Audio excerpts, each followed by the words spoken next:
right now it is still burning, it's still active. We fully expect it to continue to burn to the northeast.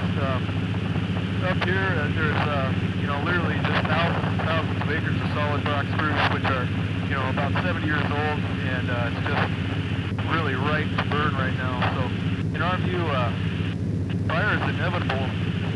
So, right now, by letting this fire burn under the right conditions, and that being that it was naturally ignited by lightning, it's early in the season, so that the fire behavior is not so extreme that we can't handle it right now.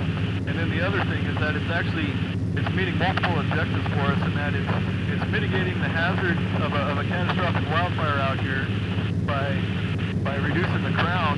By doing that, it also makes a lot of habitat for moose, because what we expect to come up after that is deciduous growth, which the moose need.